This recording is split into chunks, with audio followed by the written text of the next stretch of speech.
वंदे गुरु परंपराम।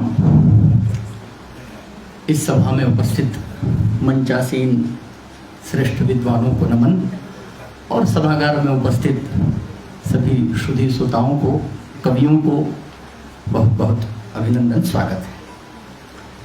बहुत अधिक नहीं बोलना है, दो तीन बातें। एक, हम जिस दौर में गुजर रहे हैं, एक बहुत बड़े पुनर्मूल्यांकन का दौर है ये, जहां हमें अपने अतीत को भी देखना है और अपनी अगली पीढ़ी को कुछ दे जाना है। अगर हम कुछ नहीं दे जा पाएंगे अपनी पीढ़ी को, तो पीढ़ियां माफ नहीं करती हैं, जैसे हमने बहुतों को माफ नहीं किया है। इतिहास में पकड़ पकड़ कर हम जो आलोचनाएं करते हैं, वो सिर्फ इसी वजह से कि उन्होंने हमें बहुत कुछ सही नहीं दिया है। ये गलती हमसे ना हो जाए, इसलिए हमें अपने अतीत का मूल्यांकन भी करना है और अगली पीढ़ी को वो दिशा दे जाना है जिससे कि कम से कम हमारी भी रक्षा हो सके। एक छोटी सी बात से शुरू करूं। सबसे जरूरी है हमारी इतिहास दृष्टि की। इतिहास कैसे देखा जाता है? मैंने एक इतिहास के प्रोफेसर से पूछा था कि महात्मा बुद्ध का काल क्या है, तो उन्होंने कहा ईसा से 450 साल पहले। बड़ा आसान सा उत्तर और हर किताब में यही मिलेगा। अब मैंने उनसे दूसरा सवाल पूछा कि बुद्ध जब पैदा हुए थे, उससे 300 साल बाद अगर यही सवाल किसी ने पूछा होता तो वो क्या बताता कि बुद्ध कब पैदा हुए थे? तो कहता जी 300-350 साल कहता। हमने कहा फिर ये ईसा बीच में कहां से आ जाते हैं? क्या काल गणना ईसा से चलेगी? क्या हम सीधे नहीं कह सकते कि नहीं जी बुद्ध 2500 साल पहले पैदा हुए थे?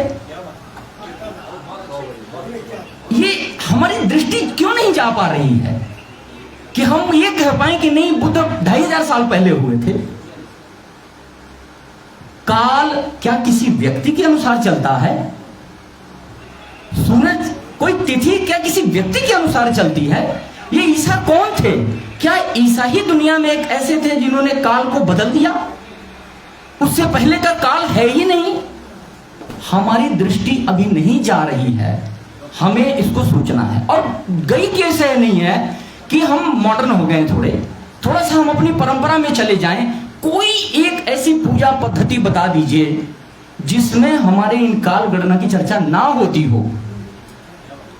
श्री श्वेत वाराह कल्पे वैवस्वत मनवंतरे अष्टाविंशे तमे कलियुगे कलि प्रथम चरणे जम्बू दिव्य भरत लोके भारत खंडे आर्यावर्तैक देशे। कि हम क्या बोलते हैं? संकल्प यहीं से शुरू करते हैं। कौन व्यक्ति नहीं करता है? जरा मुझे इस सभा में बैठा हो कोई बता दे। लेकिन हम लिख नहीं पा रहे हैं। आज क्या डेट है? आज मैंने करण सिंह जी को सवेरे नाश्ते के टेबल पर यही बात कही थी कि अगली बार ये डेट लिखी है, मुझे इससे विरोध नहीं है, लेकिन हमारी जो डेट है ना, वो भी आनी चाहिए इसमें। और हमारी डेट क्या है हमें कितने लोगों को नहीं पता है, ठीक है? और ऐसा नहीं है, अभी गूगल में सर्च करेंगे तो वो भी मिल जाएगी। अज्ञान नहीं है। दूसरी बात, हम थोड़ा सा उलझ रहे हैं। हमारी सरकारों ने दो काम कर दिया। एक शक संवत को लागू कर लिया जो 40 साल बाद आता है, और दूसरा विक्रम संवत जो ईसा से 57 साल पहले चलता है। ये दोनों ही गलत हैं, मैं इसको एक्सेप्ट नहीं करता। क्यों? क्योंकि ये भी व्यक्तिवादी हैं। विक्रम भी तो राजा ही था। क्या विक्रम हमारी काल गणना को चलाएगा? शक चलाएगा? नहीं। हमारी काल गणना हमारी सृष्टि चलाती है, हमारा सूर्य चलाता है, हमारी पृथ्वी चलाती है। तो जब से इस सूर्य का इतिहास है, जब से इस पृथ्वी का इतिहास है, वो हमारी काल गणना है। किसी व्यक्ति से काल गणना हमारी नहीं चलेगी। हमारी काल गणना हमारे हिसाब से चलेगी। इसलिए जो काल गणना का सिद्धांत हमारे ऋषियों ने दिए हैं, आज की तारीख में उसमें किसी व्यक्ति का नाम नहीं है। मैंने इतने लंबी लाइन जो सुनाई संस्कृत में, उसमें किसी व्यक्ति का नाम था क्या? लेकिन उसमें तिथि आती है, श्री श्वेत वाराह कल्प चल रहा है, कलयुग का 28वां कल्प चल रहा है। उस कलयुग का अभी प्रथम चरण चल रहा है, 5149वां वर्ष चल रहा है। क्या हम इस डेट को लिख नहीं सकते? 11 जुलाई 2022 लिख सकते हैं और कलयुगाब्द 5149 नहीं लिख सकते?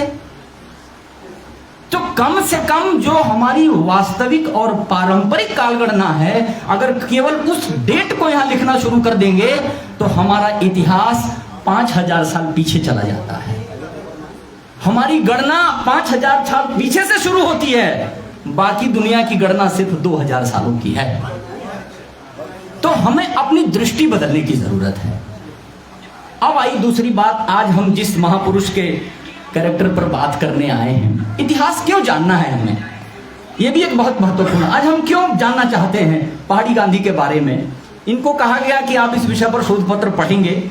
इन्होंने उनके ऊपर पहले भी पढ़ा होगा, फिर दोबारा पढ़ा होगा, और पढ़ने के बाद इनसे, इनके पत्र में मैं सुन नहीं पाया, सॉरी, हो गया पत्र आपका ना, कि पत्र पढ़ने के बाद आपकी अनुभूति क्या है?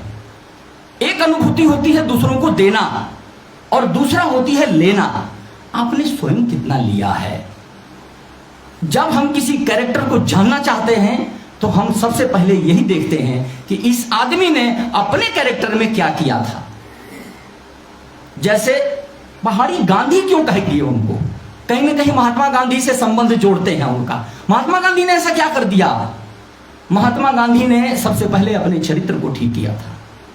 जो हमारी वैदिक परंपरा है कि एतद् देश प्रसूतस्य सकाशाद अग्र जन्मनः स्वं स्वं चरित्रम शिक्षरन् पृथिव्या सर्वमानवा। हर मनुष्य को हम अपने चरित्र से सिखाएंगे। अरे भाई, वह व्यक्ति सत्य का उपदेश नहीं कर सकता जो स्वयं सत्य नहीं बोलता होगा। इसलिए हमको इतिहास जानना जरूरी होता है। पहाड़ी गांधी को जानने का अर्थ यही था कि देश में जब भगत सिंह को फांसी दे दी गई तो उस आदमी ने क्या किया? संकल्प ले लिया कि नहीं, आज के बाद इस अंग्रेज सरकार का विरोध मरते दम तक करूंगा, काला कपड़ा पहन करके। यह जो उनका कैरेक्टर था, यह जो उनके जीवनचर्या थी, वो हमें विवश करती है कि उस आदमी को हम भूलेंगे नहीं, उसको याद रखेंगे।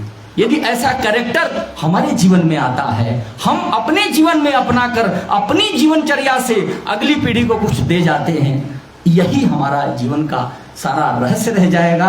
सारा जो जीवन का सार है वो इसी बात का है कि जितना कुछ इतिहास, अपनी परंपरा, अपने इतिहास अतीत से हमको मिला है, उसको यथावत हम अपने जीवन में अपनाएं भी, तभी हम अपनी अगली पीढ़ी को दे पाएंगे। कोरे उपदेश से हम अपनी अगली पीढ़ी को नहीं दे पाएंगे। थोड़ा समय दिया इसके लिए बहुत बहुत धन्यवाद। नमस्कार।